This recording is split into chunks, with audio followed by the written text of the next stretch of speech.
the three universal characteristics.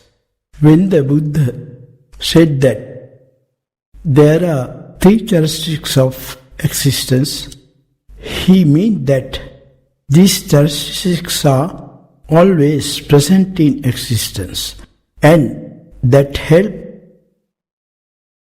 us to understand what to do with existence. These are, first one, impermanence, that is anitya. Second one, suffering, that is dukkha. Third one, not self, that is anatta. These characteristics are always present in or are connected with existence. Once we understand that existence is universally characterized by impermanence, suffering and not self, we eliminate our attachment to existence. Once we eliminate our attachment to existence, we gain the threshold of Nibbana. This is the purpose of the understanding. The three characteristics serves. It removes attachment by removing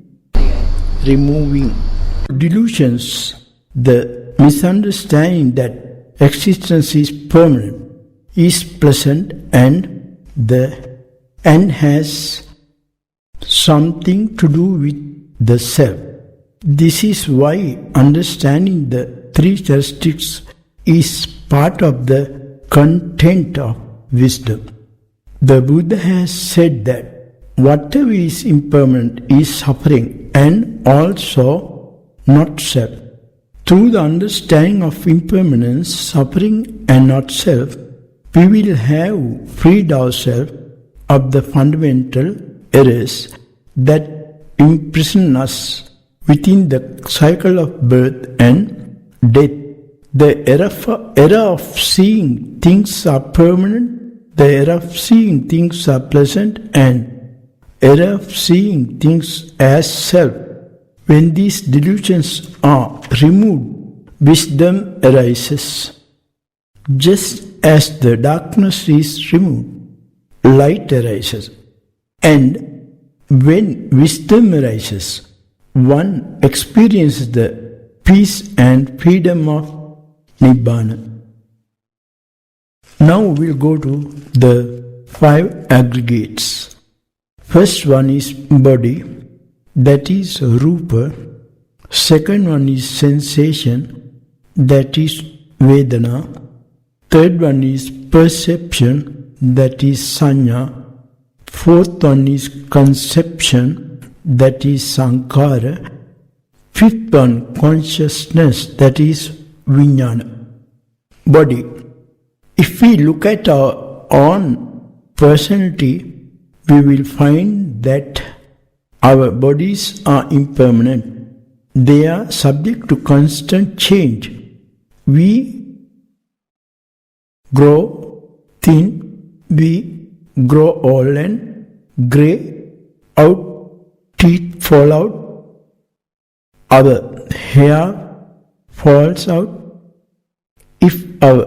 If one needs any proof of the impermanence of the physical form, one need only look at one's photographs on one's own driving license or passport over the years. Similarly, our mental status are impermanent. At one moment we are happy and at another moment we are sad. If the body is impermanent, it is also suffering and not self. Consciousness can be divided into 6 parts like eye consciousness, ear consciousness, nose consciousness, tongue consciousness, body consciousness, and the mind consciousness. All these consciousness are same as the consciousness of 5 aggregates. For our purpose, it is easy to understand considering like this. To see a form, we should have the object, eye consciousness, and the eye contact together and see it. Then sensation or feeling arises. At the same time, perception or sanya and mental formation sankhara arises. Then only the desire or impact or middle of desire or impact will arise. Now, sensation, perception and mental formation, all these three characteristics are impermanent because these impermanent things contact each other and give sensation, perception and conception. If the characteristics are impermanent, they are suffering and not self. Now, consciousness, vijnana, this is always with name and form. Name and form, that is nama rupa, is impermanent. Constantly it changes. Therefore, consciousness is also impermanent. If the consciousness is impermanent, then this is suffering and not self.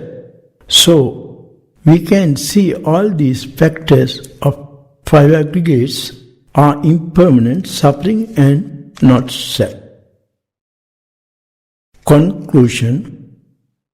I would like to spend a few moments by way of conclusion to reflect upon when I have written on this book, what I have written on this book. In Buddhism, it is taught that there are various realms, spheres or dimensions of existence. There are 31 planes of existence listed, which beings are reborn according to their karma. There are 4 miserable existences. First one, the animal world. Second one, the ghost world. Third one, the demon world. Fourth one, the hells. The 6th God Deva realm. Chatur Maharajike, Tavatinsa, Yama, Tusita, Nirmanarati, Paranimita, Vasavati. The Brahma or form worlds. First jhana, Brahma Parisuddha, Brahma Purohita, Mahabrahma. Second jhana, Paritobba, Pamanabba, Abasar. Third jhana, Patitta Sabha, Aprama Sabha, Subhakhinna. Arupa Brahma worlds, Akasanan Chayatane, Vijnanan Chayatane, Akinyan Chayatane, Neva Sanya, Na Sanyayatane. When the force of their karma is exhausted, when the merits of their good conduct and the power of the experience in meditation are exhausted, the gods or Brahmas fall from heavens and Brahmaverse and are reborn in another realm, may be lower realm or higher realm. There is no guarantee for their lives in these realms. Those are temporary places.